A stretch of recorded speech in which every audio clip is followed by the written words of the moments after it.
Together का programme रखा है जिसमें फिर 1 to 1 जो में डिस्कस हुआ है उसको आगे प्रोसीड किया जाएगा।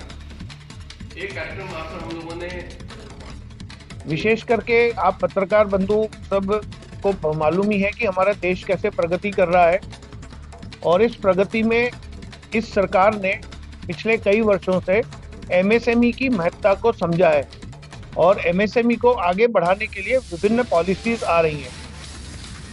दुनिया ने ये महसूस किया है कि भारत जो है वो एमएसएमई के बल पे आगे प्रगति कर रहा है, और इसी को ध्यान में रखते हुए जो अंडर डेवलप्ड कंट्रीज हैं या जिनका डेवलपमेंट स्टेज अभी चालू हो रहा है, ऐसी कंट्रीज को ऐसे लगा कि वो भारत के एमएसएमई के साथ जुड़ के और अपने देश को भी आगे बढ़ाएं।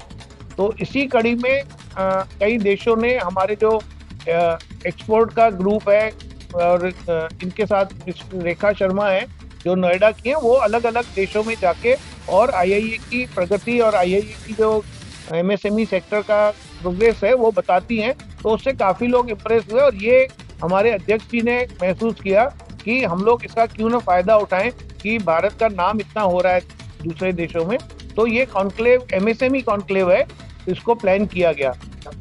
लखनऊ में ये 25 तारीख को हो रहा है। इसका मेन उद्देश्य जो है ये है कि एक तो हमारी जो एमएसएमई है वो अपना बिजनेस कैसे बढ़ाए। जैसे भारत भी आप सुन रहे हैं कि इन्वेस्टमेंट को इनवाइट कर रहा है, ऐसे दूसरे देश भी इन्वेस्टमेंट को इनवाइट करते हैं। तो हम अपने एमएसएमई सेक्टर को पूरे भारत से इनवाइट किया है हमने, और हमारा जो एमएसएमई सेक्टर है उसको भी हम ये अपॉर्चुनिटी देना चाहते हैं कि वो दूसरे देशों में जाके इन्वेस्टमेंट करें और अपना इंडस्ट्री को लगाएं, और उधर से भी अगर उनकी कॉस्ट कटिंग होती है या कॉस्ट वहाँ लेबर सस्ती है और चीज़ें सस्ती हैं, ज़मीनें सस्ती हैं, तो वहाँ वो कम प्रोडक्शन करके और यूरोप वगैरह दूसरे देशों में भी वो अपना एक्सपोर्ट उन देशों से भी कर सकते हैं। तो मेन उद्देश्य ये है कि एमएसएमई का एक ऐसा न हो कि भारत में स्टेग्नेशन आ जाए और एमएसएमई आगे बढ़ने से रुक जाए। तो हमारा प्रयास है कि हमारी एमएसएमई सेक्टर जो है वो दूसरे देशों में जाए और अपनी प्रगति को चालू रखे। आगे की बात हमारे चेयरमैन बताएंगे।